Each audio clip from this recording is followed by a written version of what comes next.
yeah. I love my HBCU. And boy, I love it, love it. I love it, love it. I love my HBCU. And man, I hope my team they won one. Yeah. I hope my team they won one. Yeah, man.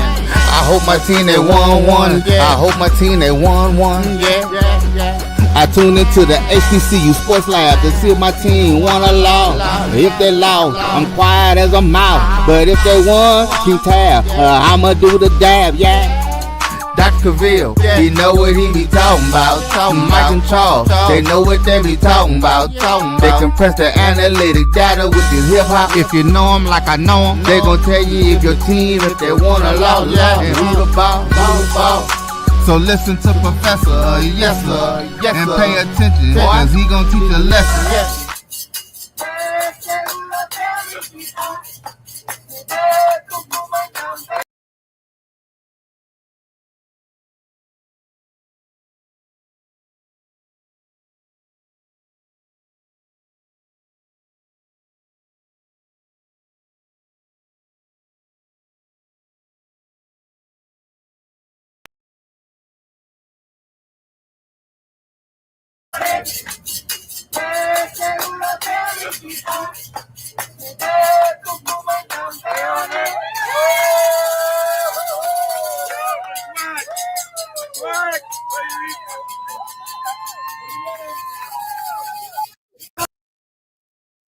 This is Dr. Cavil with Inside the HBCU Sports Lab. Yes, plenty to shake your cans with and make all the noise if you are from the Daytona area. That's Daytona Beach to be exact, for the Bethune-Cookman University Wildcats, as they've shut down the academic regular year other than those that are in NCAA regionals, and if they can get to NCAA nationals for track and field.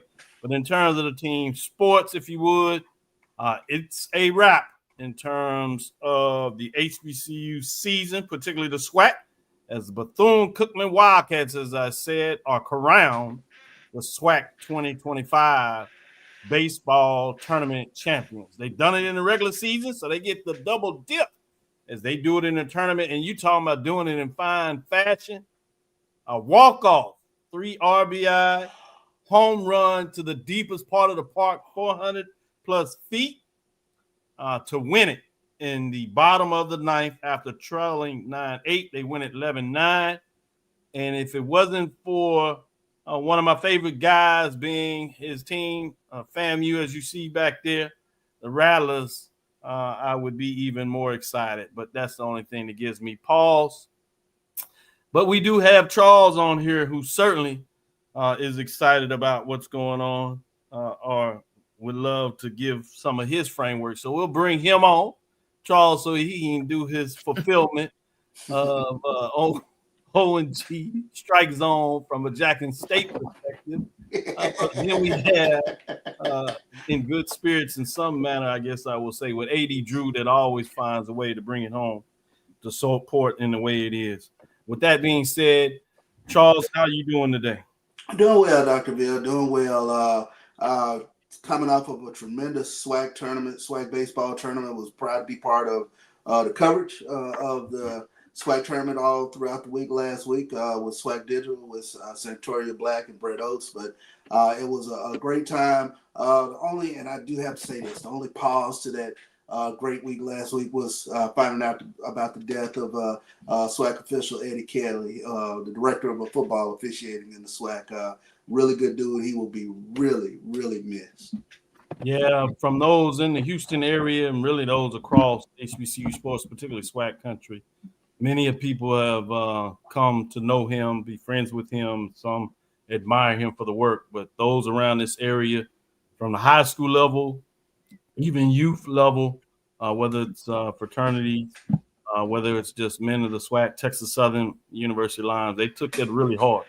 I got a chance to meet him through you, and we had a chance to interview him, bring him on and talk about it. And he's educated us, like he's educated many, prepared. There's folks that are working in the NFL because he gave them the opportunity, literally. Precisely. And they took it and ran with it. But whether that high school level, SWAC, HBCU sports, collegiate level outside of that, literally at the highest level in NFL, obviously the other professional levels as well. His footprints are squarely on that. So we do want to acknowledge him and give him prayers. We will take a moment of silence, but unfortunately, we have a bit of other sad news to report from HBCU in terms of Stillman College. 2 former Stillman College baseball players and a former Miss Stillman die in Atlanta car crash that's coming out of HBCU.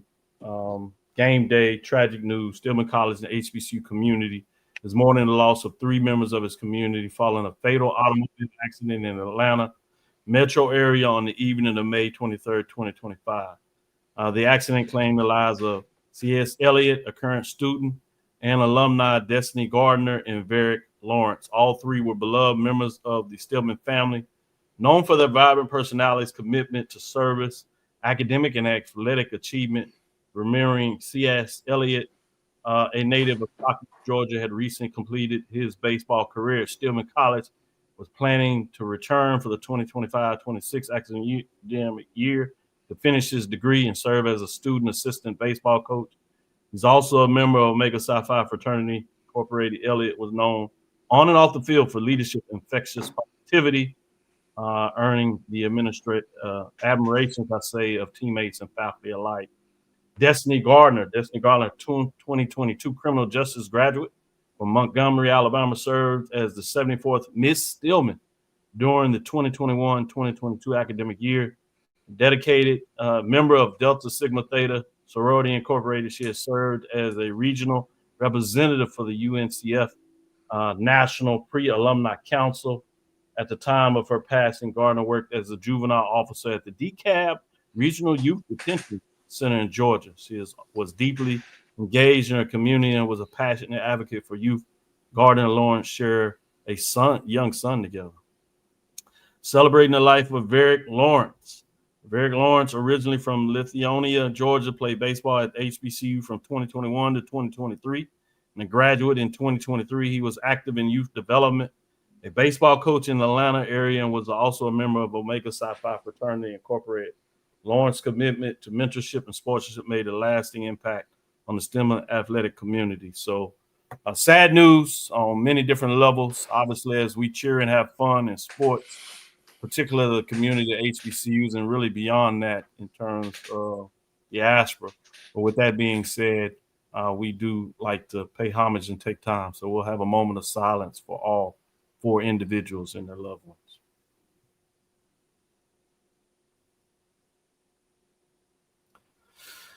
With that being said, we'll get back to what we do best, which is getting ready to do it. Summer school is in session. That is correct. It started today at Texas Southern University after Memorial Day. But guess what? We had to put everything online as we had power shortages. And I found out we're not only campus doing that. So we're going to have to talk to see if some of the people out there are pulling the wrong strings in terms of making this stuff happen. But in all seriousness, we're excited about taking this next chapter as we clunk one chapter as we get into the third one to get prepared.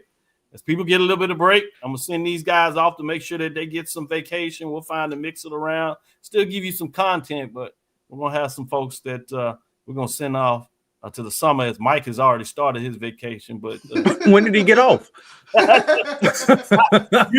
you tell me. I'm trying to figure it out.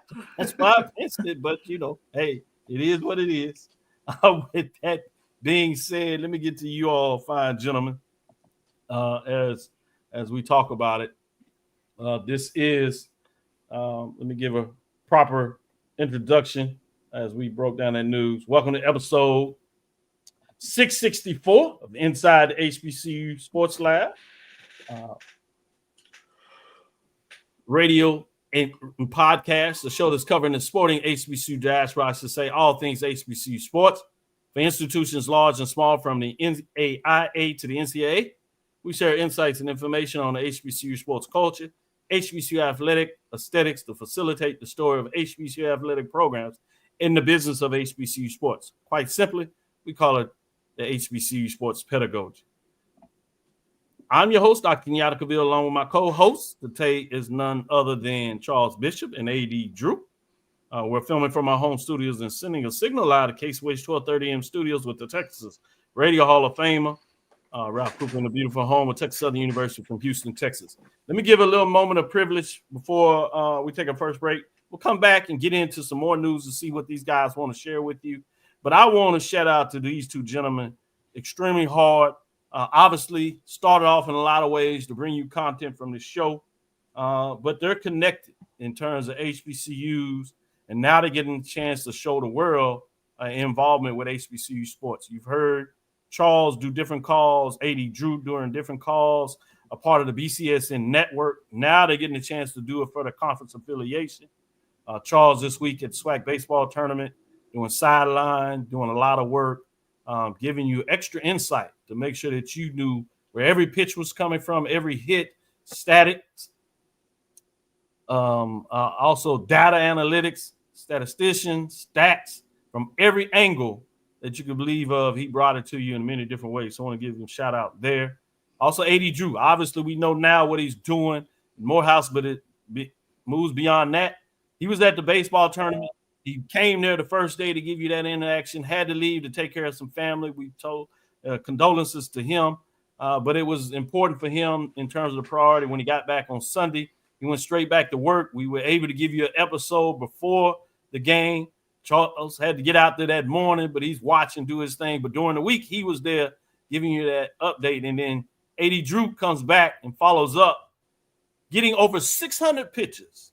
And we'll find a way to give you distribute. We'll do some of them here to give you some highlights, including what will be a lasting memory for the Bethune-Cookman Wildcats in terms of every swing of that lasted back from the front to the very end to the 400 feet. He was there. These are some pictures of showing you some insights in terms of the historic Rickwood Ball Park there. So wanted to make sure we gave some love. So I wanted to point out these gentlemen in terms of what they have done over this week. And I'm so excited to call them friends in terms of what they get done. So just wanted to give a little moment of privilege and share that with you. With that being said, if you allow me, let's take this first break. We'll come back on the other side in terms of giving you some more updates. We'll get a little bit more in the tournament. We'll do that a little later in the show. We'll even get into some business news. But with you said there, we'll do this historic work. Look at those great pictures to give you some extreme history of what's taking place there. With that, again, let's take our first break, come back on the other side, and get into some news that these gentlemen won't share with you on the other side. We'll be right back after this first break. Since 2002, Empowerment Resources, Inc., a nonprofit organization, has empowered more than 1,500 youth and adults in Duval and surrounding counties. Through its programs, Journey into Womanhood, Girls Mentoring, Life Skills for Teens, and Parenting Education Coaching. To get involved with programs, volunteer, or donate, visit www.empowermentresourcesinc.org. Follow us on social media, facebook.com/empowerment.resources and instagram.com/empowermentjax.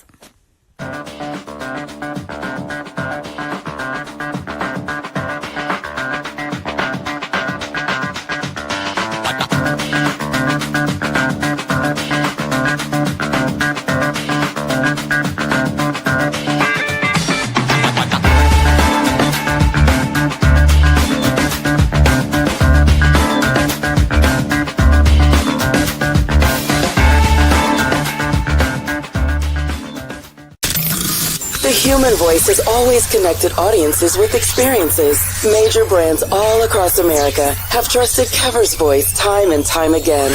Conversational, powerhouse, intelligent, and sincere. That's the voice you need for your creative marketing process. KeaversVoice.com. Kever's Voice, Kever's Voice, KeversVoice.com. Always on, all the time. It's never too early to plant the seed, to share the tradition, and instill a sense of pride in your HBCU with your little ones. HBCU Pride and Joy Children's Boutique helps you share your school spirit with a wide selection of adorable kids apparel and accessories officially licensed from your favorite HBCU. Visit hbcupridejoy.com and follow us on all social media at HBCU Pride Joy on Facebook and Twitter. press the analytic data with the hip hop. If you know them like I know them, they gon' tell you if your team, if they wanna lose, yeah, and who the ball. So listen to Professor, yes sir, and pay attention, cause he gon' teach a lesson. Hell Wildcats. I said it. Now I'm done with it. But no, seriously, Coach Hernandez. Great game. You gave. I was joking with you before, but you knew I was serious. I wanted to see a good ball game, and that is what we have. And every kid who has grown up playing baseball always had that dream in the backyard of hitting a walk-off in the bottom of the ninth inning. So I got to ask you, from a coach's perspective, because nobody ever dreams about coaching when they playing ball. Just talk about the emotion in that ninth inning, the ups and downs, the failed bunt attempt, and then you get another opportunity via the air, and then of course the walk-offs. There's never been a panic with our guys. I think our new nickname, from our fans is the Cardiac Cats, So we've been in this position before the entire year. I think that the body of work throughout the entire regular season and the schedule that we come up for our team led us to this one moment. And like you said, right, nobody dreams of as a coach, right? Like, what are your emotions going to be? And I can remember just when he hit the ball and I was like, go ball, go ball. And then once it hit out, man, I was jumping up for joy because of everything that our program has gone through in the last couple of years. To be able to shed a positive light to our university means so much. And I'm just so happy for all of our student athletes. I'm happy for our assistant coaches, and I'm happy for our administration and our university.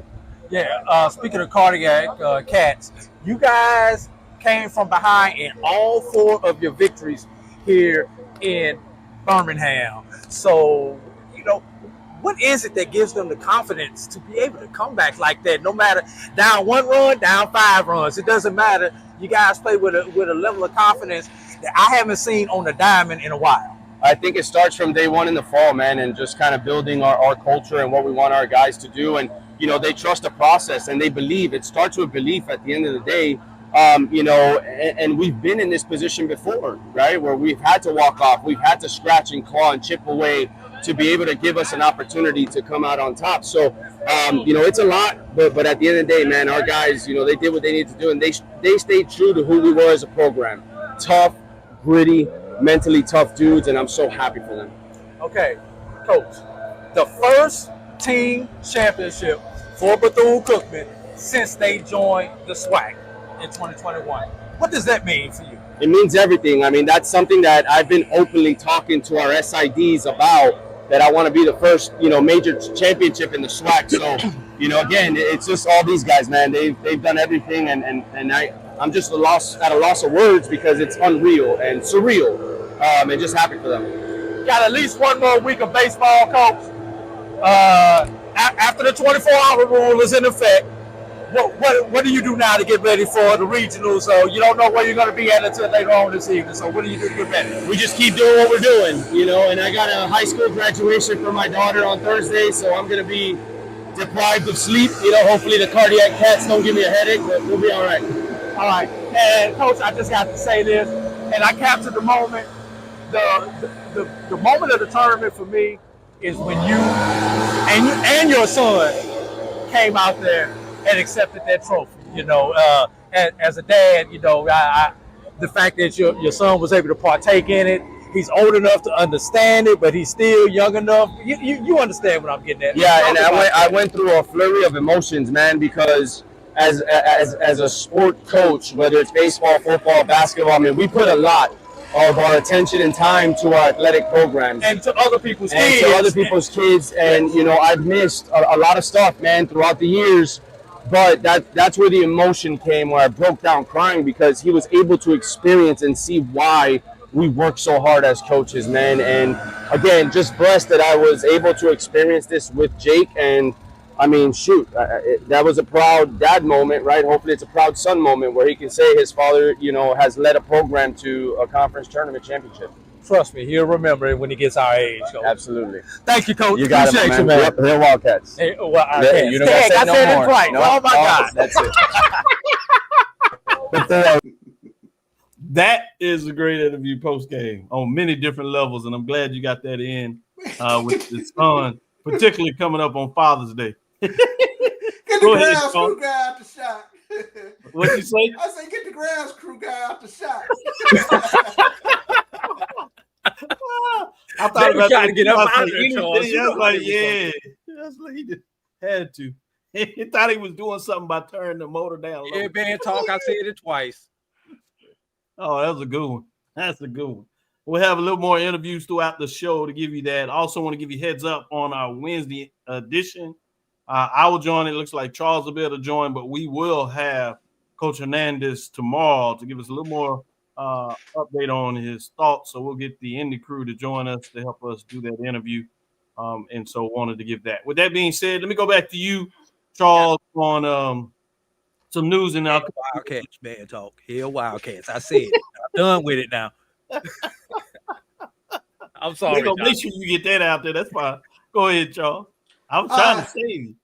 Yeah, let's take a look at it. Lincoln University, Missouri, they claimed gold on the final day of the NCAA Division II Outdoor Track and Field Championship. The NCAA Division II Outdoor Track and Field Championship has included and one HBCU squad took first place. Lincoln, Missouri was the day's biggest winner, closing out the day with a pair of top finishes in their respective 4x400 relays. After posting the fastest time in the preliminary round, Lincoln's women 4x400 relay team took home the gold in the finals after posting a personal best, Dr. Cavil, time of 3:32:62, handing off the baton to the third leg with the team in fourth place.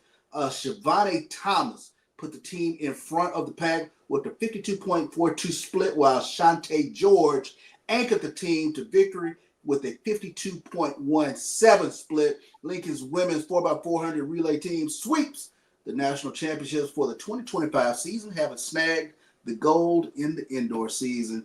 Meanwhile, Lincoln men's 4x400 relay team posted a personal best time of 3:05:23, but fell short of claiming the national title, finishing second behind Pittsburgh State. But kudos to Lincoln, Missouri for what they've got accomplished in the NCAA Division II Outdoor Track and Field Championship.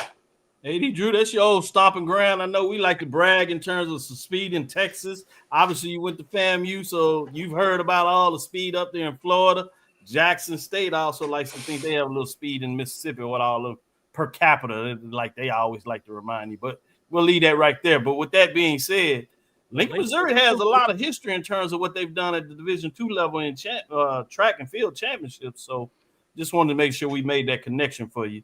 With that being said, you can comment on that, but also get into some news of the day that you wanted to share as well. When Lincoln was recruiting me out of high school, they weren't quite at that level, you know. Wow, okay.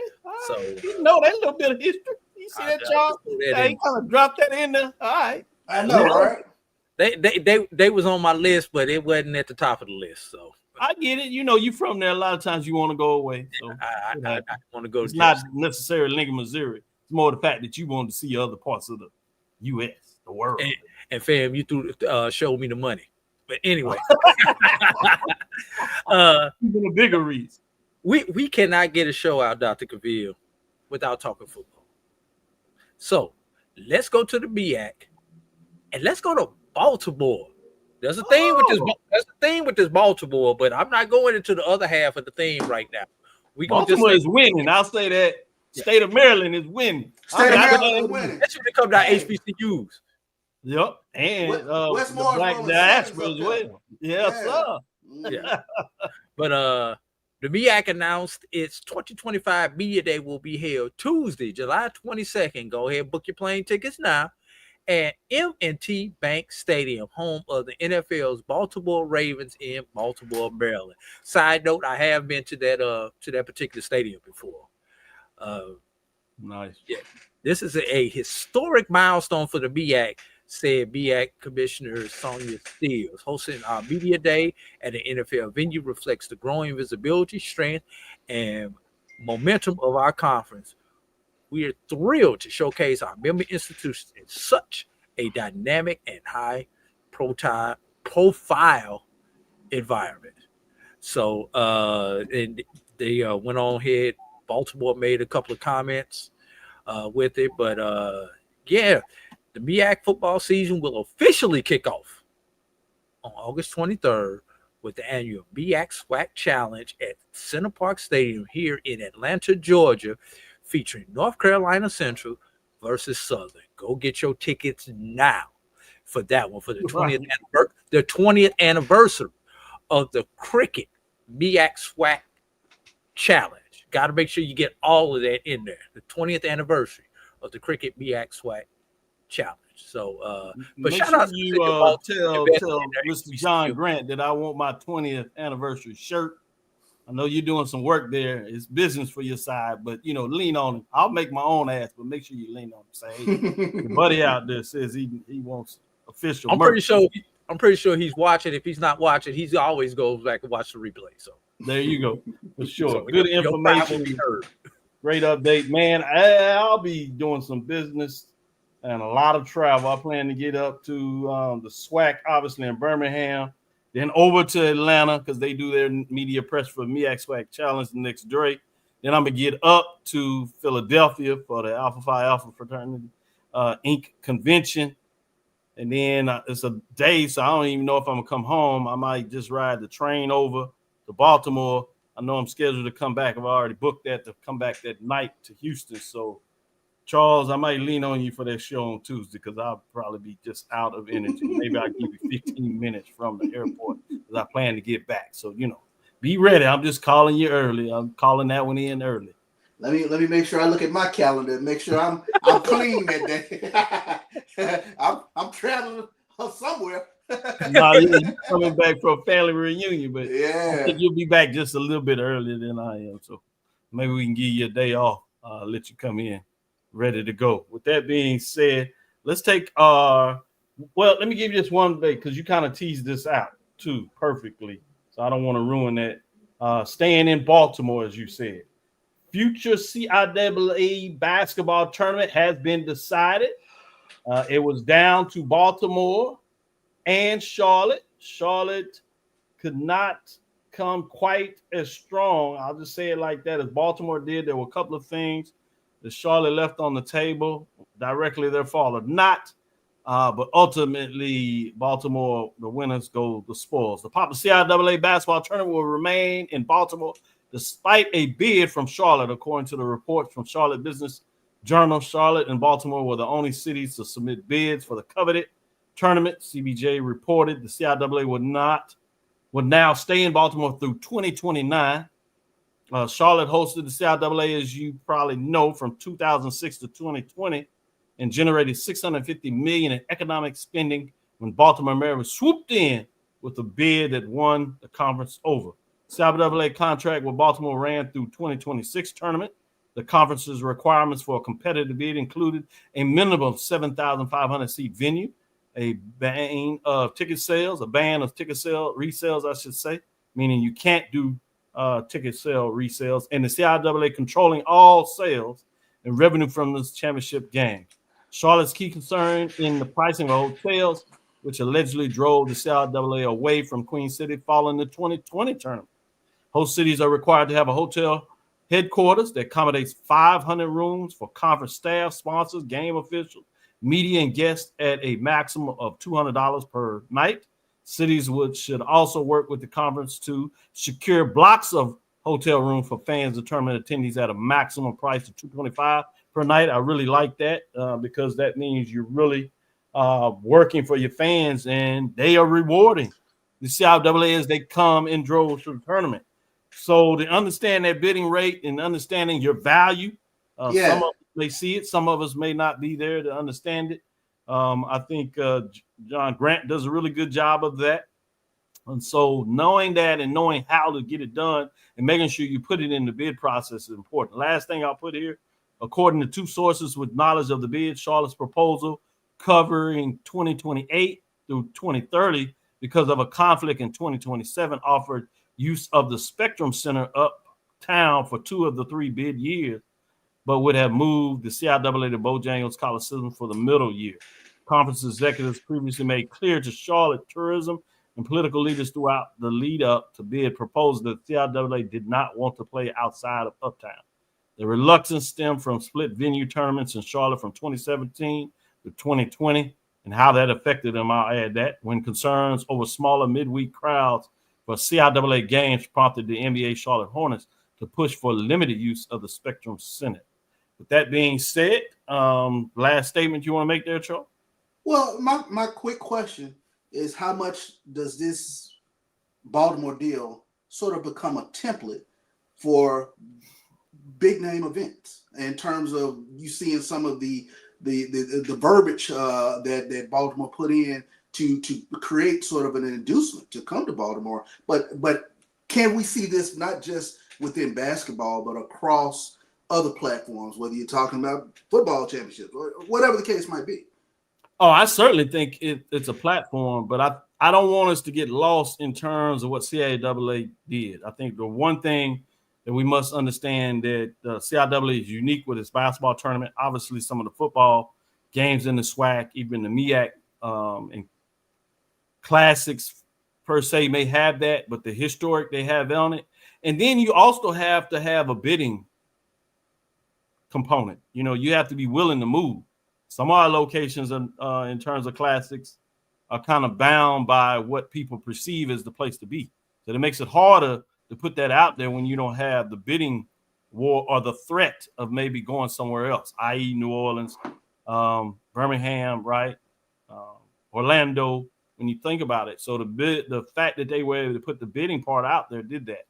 And then you also notice that, you know, some cities at some size, they have so much business, there's certain things that they may not be able to do. Baltimore saw the value. They are in a position in terms of the size of the city and events that they want, that they were like, we can do all that. Charlotte wasn't able to do that. So that's part of it too, is the fact that you also have to have cities that are willing to do it.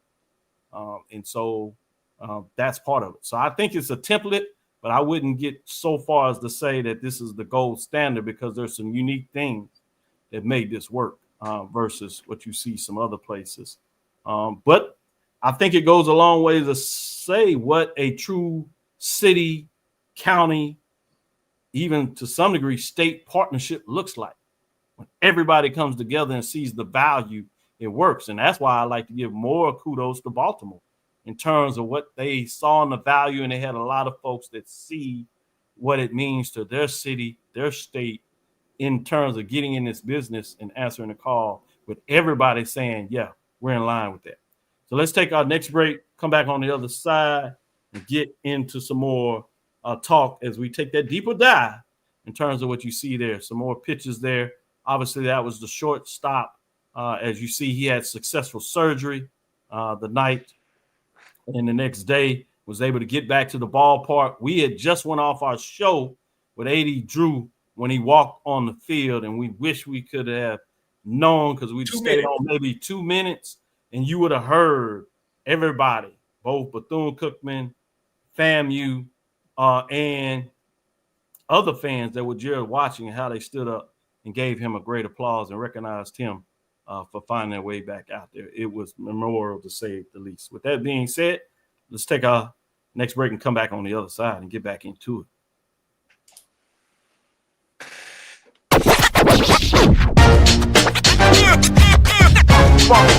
It's like a loot machine.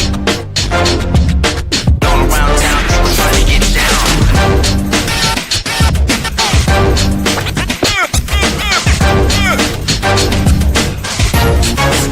It's like a loot machine.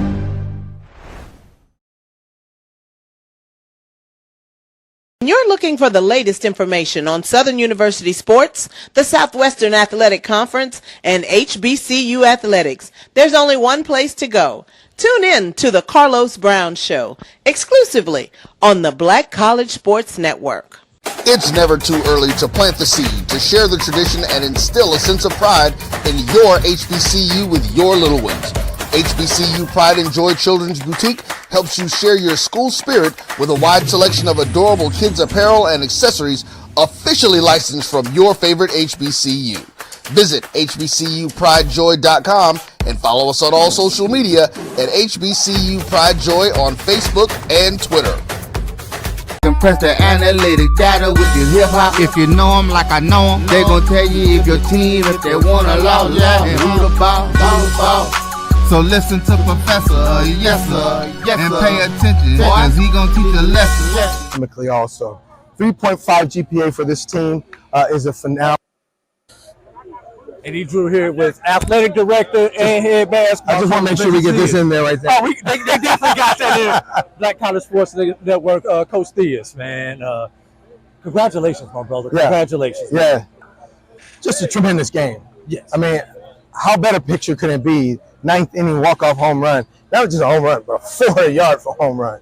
It's a tremendous. And this team has been down the whole tournament in parts of the game, and they've always come back. So it was not shocking when they made their run. I was talking to one of my colleagues, and I was like, Bethune-Cookman has come from behind in every game in this tournament and won it, and you did it again. And I don't know if you was a baseball player because you were so tall. No, I pitched and played third base. Okay. Way before I picked up a basketball. I got you. Baseball was my first love, too. Okay. And every kid dreamed about hitting that walk-off home run in the bottom of the 9th inning, and you guys did it today. When you think about this team, Coach Hernandez's team exemplifies what we teach and what we're trying to always do at Bethune-Cookman. That is build a championship culture. Not only are they great on the field, but they are great academically also. 3.5 GPA for this team is a phenomenal academic report. And the way they've done things, and this is a player-driven team, not a coach-driven. Coach does his job, but when you watch these guys and you're around them, you see the players are the ones that pull each other together. They're the ones that hold each other accountable, and that's how you win championships. Speaking of championships, correct me if I'm wrong, this is the first championship for Bethune-Cookman since coming over to the Southwestern Athletic Conference. That is fact. Well, we won an event in track, so that is the first one we won in the SWAC.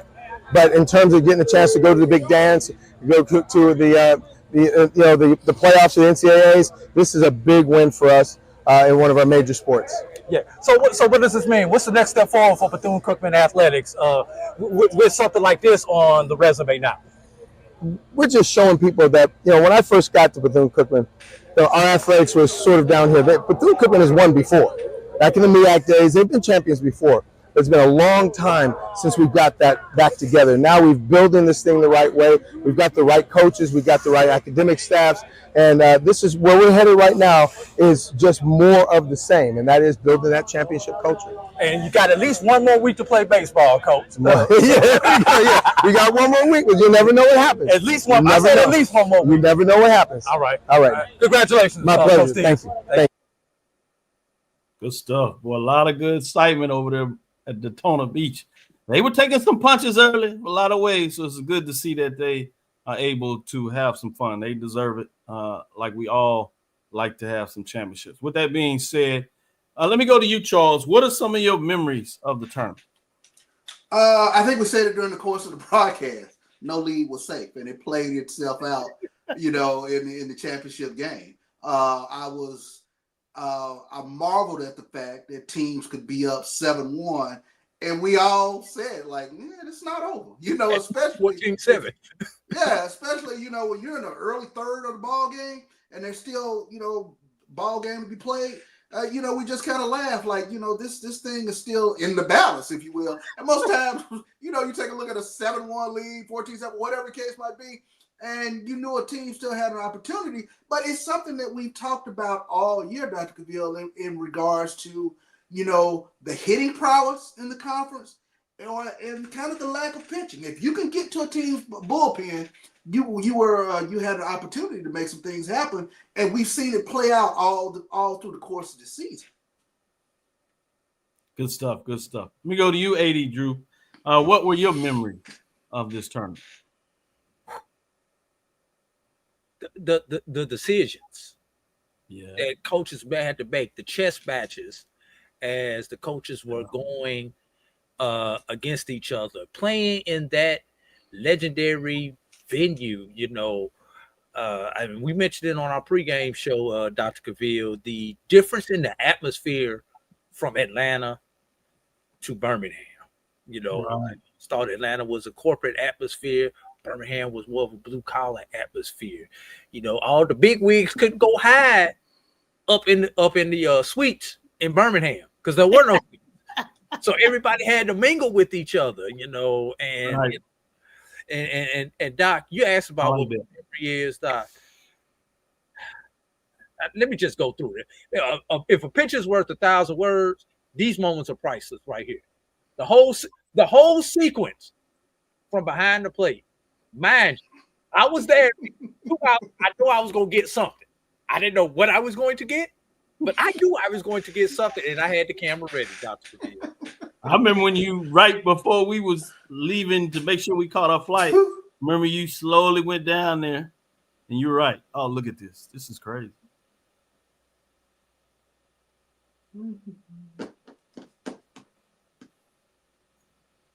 Is it going? Now, these next couple ones, just look at the emotion and the contrast in the emotion. Up against the wall, like, I don't believe this. Jumping for joy. Look at the FAMU catcher. Look at the catcher. As I say, you have to look at the difference of the emotions. Yeah, you caught it all, too. Beautifully done.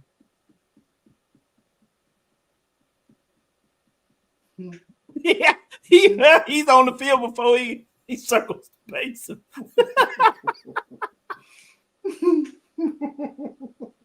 Oh, wow. Yeah, well done. Great job capturing that. I'm glad we had a chance to Brian, I'm a journalist. Brian said turn in your rally card, Drew. Hey, man, I paid him for this, man. He's getting paid for this stuff. He's a true professional. We'll have him on the ONGs, and he can go through his other emotions then. It's different. It's a different show. Let us have our show, Brian. With that being said, I'm going to stick with you. Adrian, you want to ask you this, and I'm going to follow up with Charles and get your perspective. Cardell Thibodeau, in terms of player of the year, what he led the conference in terms of batting average. Juan Cruz from Alabama State, and Thibodeau, I want to make sure I get that up Southern. Obviously, Trey Rutledge was right up there, top 5. He didn't make the tournament, nor did Prairie View's Amar Donato. But Kelton Phillips, I should say. Home runs, Cardell Thibodeau. Andrew Martinez, I think that's enough said, dude. Jesus Venegas.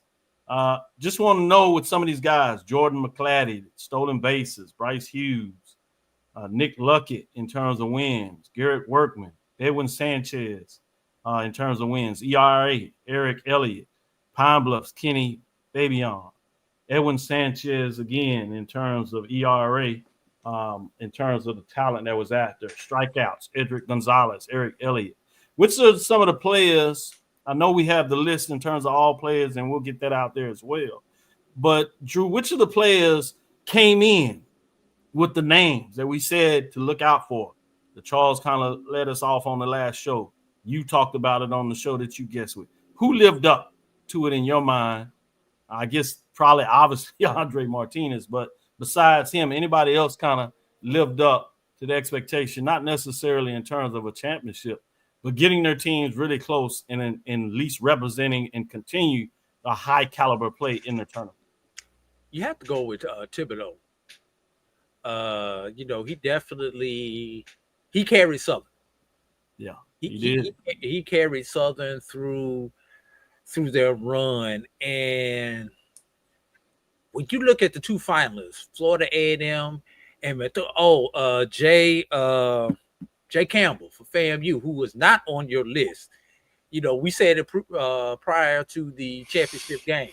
If FAMU wins, he's definitely the MVP. I mean, he was batting almost 700, had he was slugging over 800, if I remember correctly, going into that championship game. And the thing about it, Dr. Cavil, and I could list these names, but I'm not going for the sake of time. But the SWAC plays a beautiful brand of baseball. I'm gonna say it. Alex Weiss broke the internet early in the week with his comment, and it has some truth to it. I don't 100% agree with his comment, but it has some truth to it. And, 10 miles away at the Hoover Met, same size stadium, packed. You're in Rickwood, both stadiums, 10,800 people. And you could count the number of people that were there. Now, we do know people, we know how we are. We're gonna get up out the sun. That's no problem. But I would be lying to you to say I was disappointed in the turnout on Sunday. I know we had two Florida teams in the championship, but it's our World Series. You need to be there no matter who is playing when it comes down to the championship. Yes, we all have our allegiances, and Bethune won. It's tough for me, not only losing to Bethune as a FAMU grad, but knowing Bethune is playing across the railroad tracks. But irregardless, I'm all SWAC when it's all said and done, Brian. Yeah, I got my Rattler card. You may change the colors of it, but I'm 100% with the SWAC. Greatest game I have witnessed in SWAC baseball personally. I saw the Jackson State Southern game. I did not witness that one personally, but personally, the greatest game that I have witnessed. I don't care if my team came out on the wrong end. I'm glad I was there for it. Good points. Good points. Charles, names in terms of who lived up to it, who stood out to you. Juan Cruz for Alabama State. You could not get him out whatsoever. He was Pick a Cruz mini team. They was all hit the ball. Yeah, I mean, Juan Cruz jumps out because he was one of the leaders in national batting average, and I mean he further burnished their reputation in the SWAC tournament. When I started thinking about the hitters for Grambling, Cameron Hill, Trey Bridges. I mean, Trey Bridges hit a tape measure home run for Grambling. That I you're looking for that ball. Yeah, I know it because one of the groundskeepers was telling me that the ball hit the back fence, and we're talking about that 438, 472, all back there. That ball was still hit back there. So somewhere back here. Yeah, so it's those guys jump out to me, and I'm losing his name right now, but there was a pitching performance, a young man from Alabama State that kept them. Really moored in the game. I think when they played Florida A&M, if I'm not mistaken, but he got a standing ovation coming off the mound. So those are moments that stuck out to me with regards to that. Obviously, I watched Niles over the past 2 years, and we just talked about his shortstop play for Florida A&M, and to see him go down injured and to come back. Within that venue, tremendously emotional experience, but I had an opportunity to talk to his dad and really got to kind of know them a little bit, but it was great to see him come back, and be a part of that final day. So those are some of the things that stand out for me. 80, Drew, to your point, in terms of wanting to see more of a crowd, that is a whole different show that we can do. Because I have my own theories about that, but the baseball, the black consumer, I think that generation from especially 84 to 94, we might have lost the black fan or the African-American fan during that time.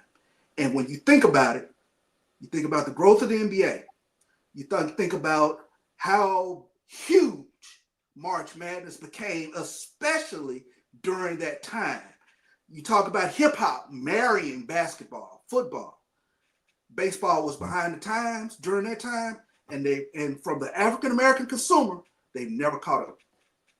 Yeah, to your point, and you point that out. You in a historic ballpark that included Negro League games with the Birmingham Black Barons. Obviously, I know the Birmingham Barons played there as well. But talk about that, which is uniqueness that we see with the SWAC baseball now. It's extremely diverse in terms of what it looks like.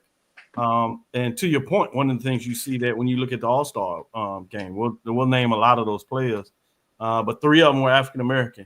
And so that is a magic moment as well to see that their kids still playing the game at the Division I level that have decided to play in the SWAC. So that's a big thing. But shout out to all the players that made it to mention in terms of the status of all SWAC in terms of the tournament.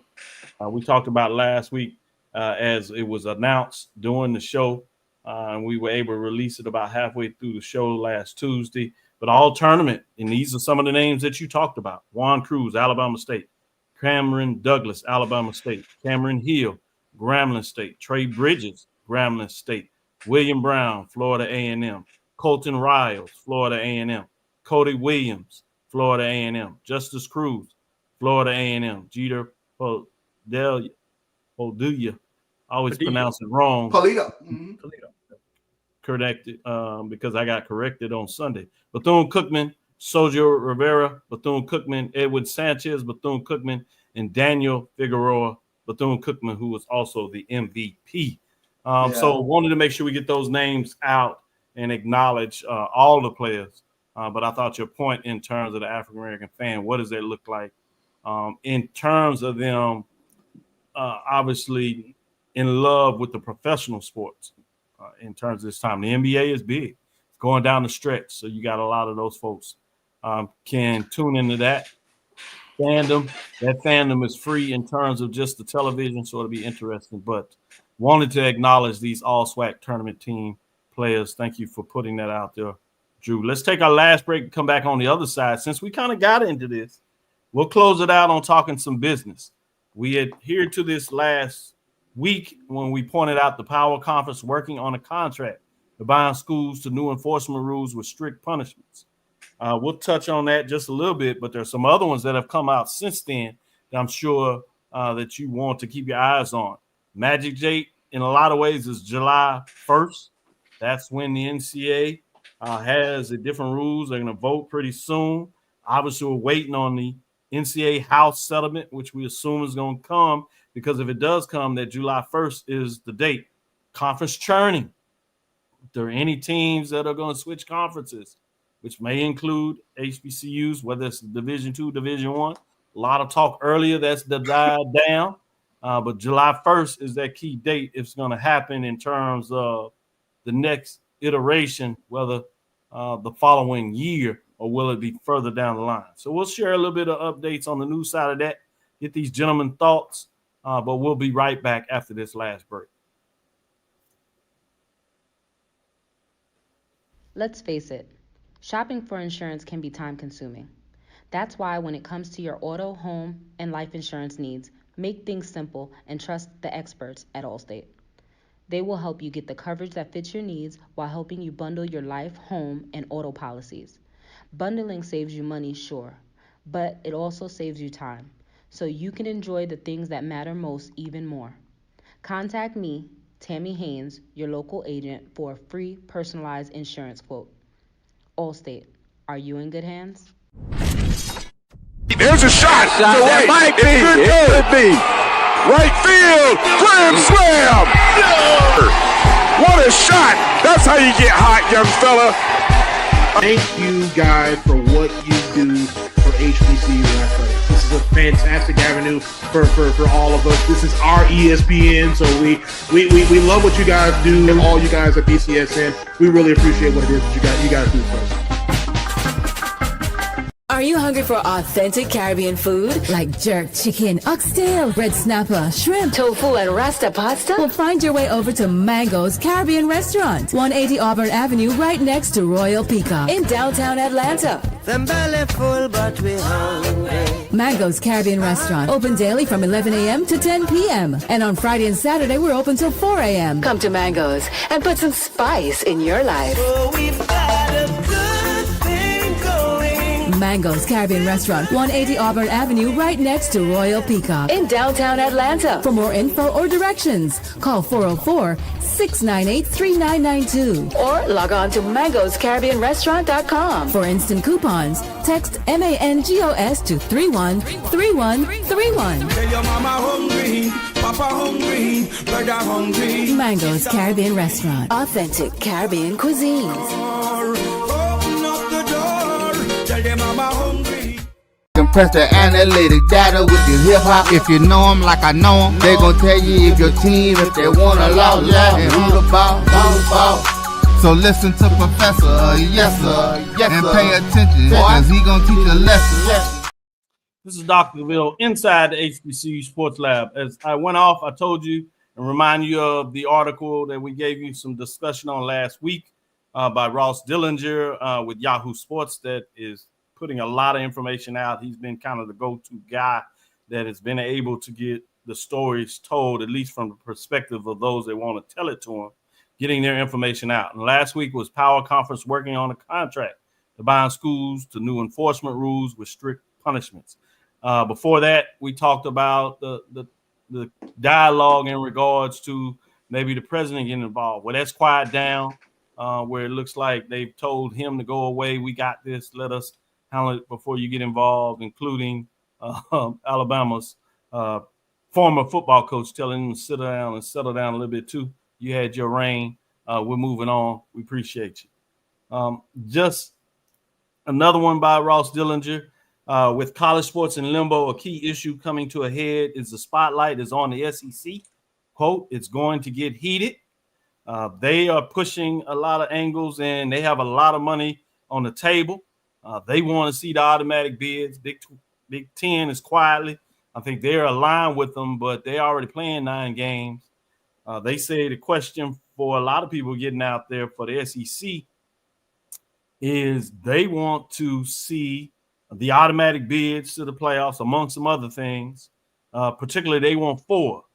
And so there's a model that is surfaced out there, 4, which is 4 for the SEC, 4 for the Big Ten. In terms of CFP, I'm referring to 2 for the Big 12, 2 for the ACC.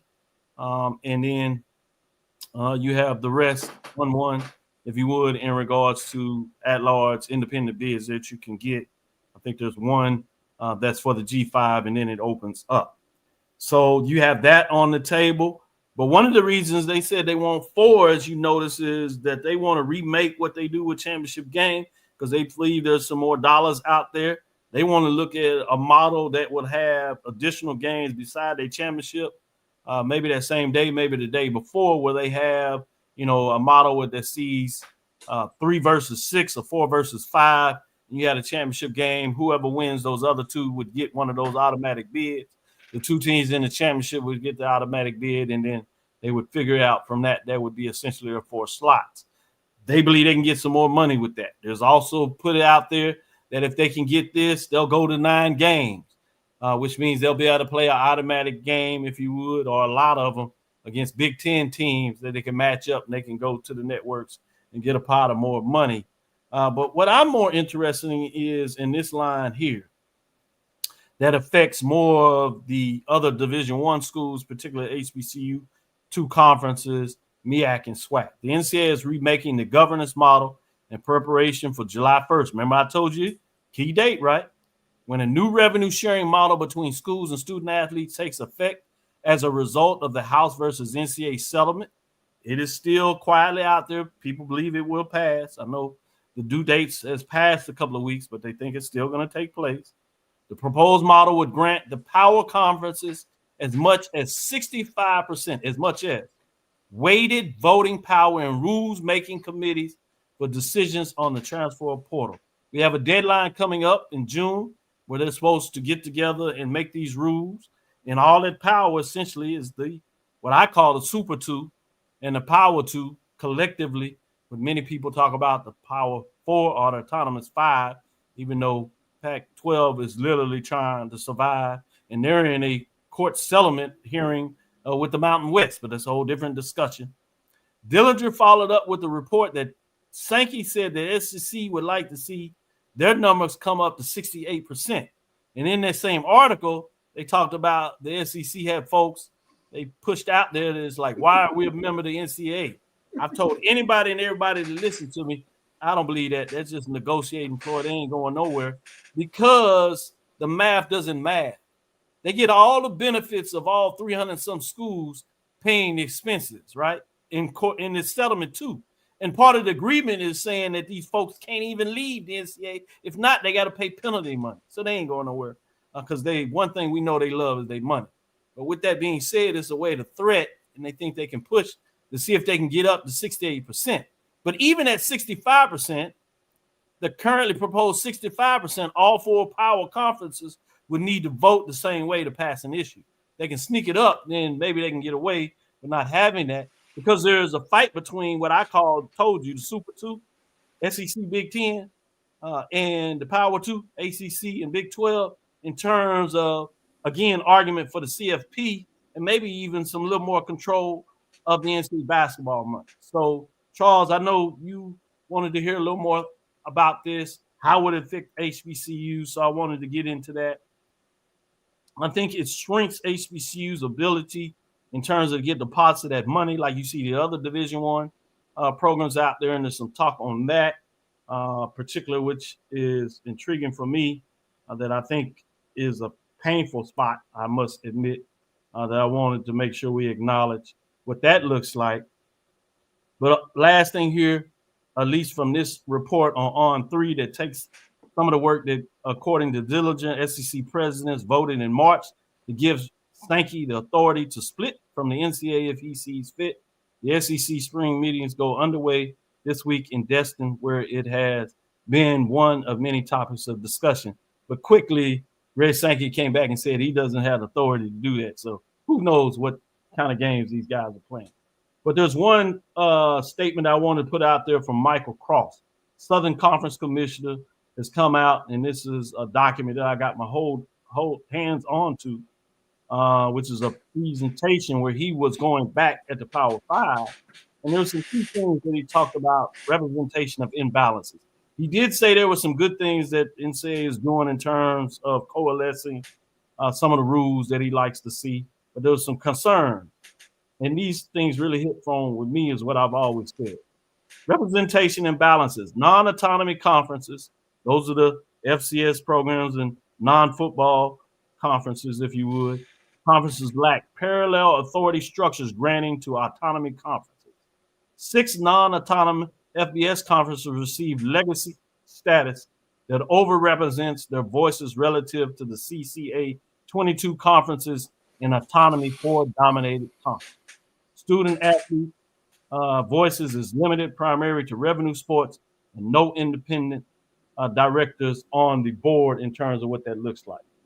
Another thing he talked about in this separate document was the legal vulnerabilities. Maintaining division-wide eligibility standards and financial aid regulation exposes the NCAA to continued antitrust challenges. A lot of folks are always pointing the finger at the NCAA, but the NCAA is not the problem. It's the presidents and the chancellors of these Super 2, mainly, to some degree, the Autonomous 5 or the Power 4, as it used to be called, presidents and chancellors. Stop looking at the NCAA. Stop looking at the ADs. They have limited power at best. They just highly paid folks that manage stuff. They do come across with some good ideas here and there, but we always overlook the real bullies on the block. He continues to say the rules have proven costly to defend and should be delegated to conference or institutions to avoid ongoing litigation risks. The current structure appears to socialize legal costs, meaning, as I said, everybody wants to share the cost, but all members while concentrating decision-making authority on the Power 2. So again, how does it affect HBCUs? You can even see less ability to negotiate with power in terms of what it looks like. The good news, for some degree, is fans, at least in football, to some degree basketball, are concentrated. And so they do have a nice fandom that helps them market to corporate sponsors. But that's where we are there. Charles, I'll let you jump in, see if you have any thoughts or if you have further questions that you want to ask. I know there's a lot done. Yeah, it's a lot to class. I said y'all want to be the doctoral program. I got to put out there. This is what we do in our classes for those folks at the master's level or at the doctoral level for the concentration in sports leadership. Out of curiosity, would it be advantageous if there was a private equity firm that would look at purchasing HBCU sports, HBCU athletics? I think that's where college athletics is quickly moving to, especially as you called it, the Autonomous 2. They assert their authority even more. But do you think that we could move into a situation to where it would be advantageous for some private equity firm to look at purchasing, a piece of HBCU athletics? I think you always got to look at it. I think Big 12 commissioner is pushing really hard for that. But I think there's some challenges when you get into private equity and the amount of control private equity does. For those that, for example, I know you do this because we fly together, all that, Southwestern Airlines. You've heard about them changing their bag policy, right? Adding seats and adding the fact that now that you have to pick some seats, they'll have some open seats, but they'll also have the ability to have seating. Now, some people may like that, but the decision that was made was not necessarily by the board. It was made by a private equity that invested in Southwest to give them more cash to do some other things that they wanted to do. And it shows you an example just how much power private equity has once they get involved. So, yes, it gives you an influx of cash. So you better know what you're going to do with it. Make sure you can invest and really look at it as investment, because you better believe that that's exactly what they look at it. And they're going to want a lot of control to navigate what that space looks like. And so it kind of depends. One of the things you see, the Super 2, in my opinion, what they're looking for, a lot of people say power and money, but really what they want is control, because that's how they get down. In a lot of ways, that's what this country is about how do you negotiate and have more control. So it's a yes or no answer. I think there are certainly some benefits of private equity, but I think there are a lot of concerns that people need to be really considerate of before you jump over that broom. We'll probably see shortly in terms of what it looks like for the Big 12, for that matter. 80 Drew, what are your thoughts or questions that you want to put on the table in terms of a lot of business information? I know you really get excited about data analytics and numbers and the business side of this. So I wanted you two are the perfect individuals to be able to have this dialogue with. Ooh, like Charles said, there's a lot to unpack here. And with I'll start with the private equity portion of it. A private equity coming in not only at our level, but at the Big 12, Big 10 level. What does that do? We private equity is going to be looking at two things: football and basketball. So what does that do for the other 12, 14, 16, 20 sports on these campuses? Good question. Do you separate those out to the private equity firm? And then, okay, let's say the private equity football, men's basketball, as an institution, do I reinvest what I would have budgeted for those two particular sports into the remaining sports, or do I put that in my pocket? That's one of those things that you have to be careful of when you're talking about private equity. It's the same thing when you get right now when we get corporate dollars for something.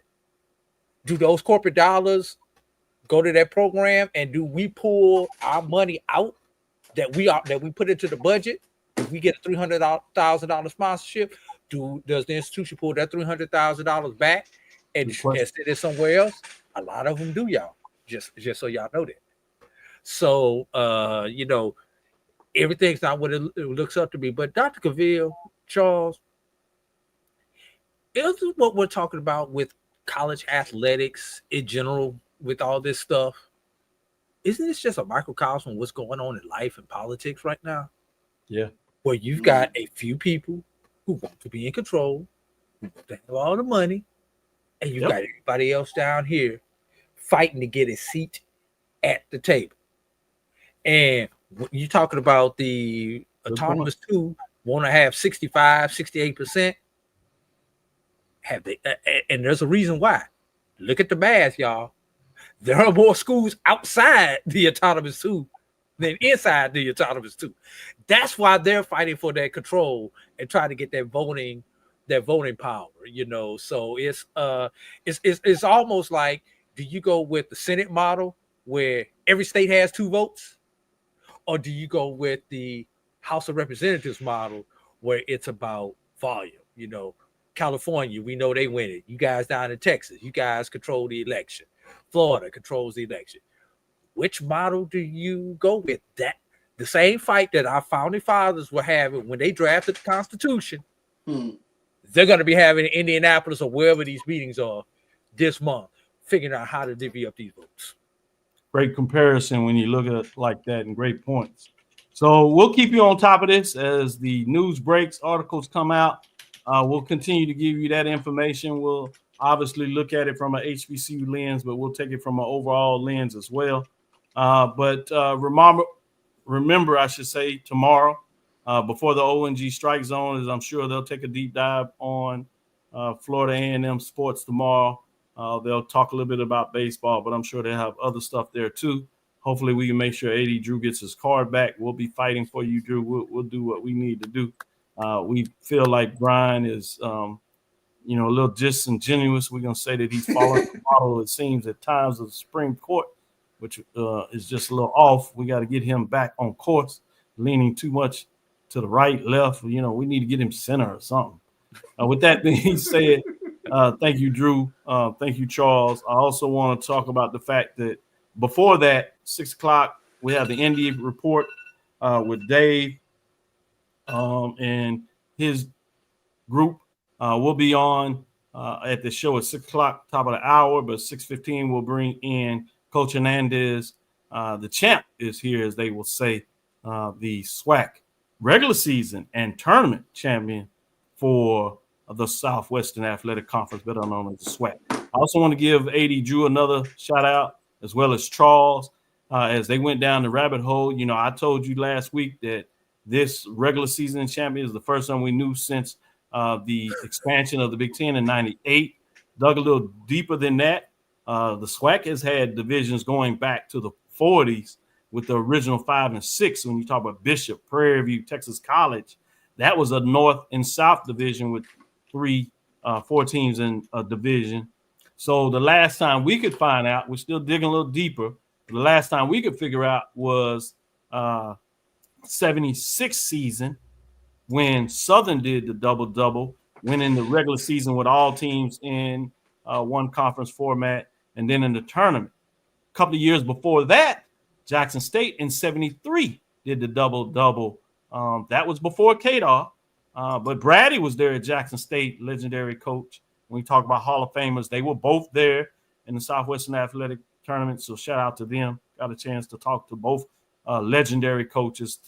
Continue to thank them for coming out, celebrating baseball for all the work they did. But Jackson State did it in 1973 when they did the double-double, winning the regular season and then the tournament, as you had a slew of the East-West division at that time, which is Southern and Jackson State dominated. Had a little bit of ground, and it wasn't until finally Texas Southern broke down the door when you started seeing a lot of teams coming out of there, including Prairie View, Alcorn getting in the mix, Alabama State in terms of finding out how to get it done with those legendary programs. Just wanted to kind of shout out a little bit of history as we close the window. With that being said, thank you for listening to Inside the HBCU Sports Lab.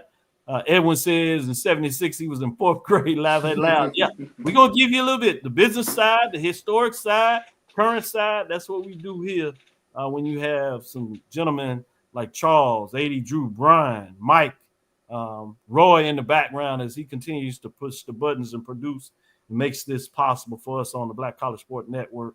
Shout out to Morel, a couple of other ones, Mo, in terms of those gentlemen. Got an update, obviously, today. You'll see Wilton Jackson II. He's been taking a lot of work. He'll be back in the fold. Brandon, as he represents Tennessee State and does some work with the Independents as well. Just want to give those gentlemen a shout out as they put in a lot of labor of love to make sure you get your HBCU sports from a different perspective, as we like to talk about the culture, obviously the business, as well as the historic side. Go ahead, AD Drew. Quickly, want to remind everybody this weekend, Minority Prospects, HBCU All-Star game, the softball game will be Friday, and the baseball game will be Saturday evening. I believe those will be right here on the Black College Sports Network. Nice. But if not on the Black College Sports Network, they will be on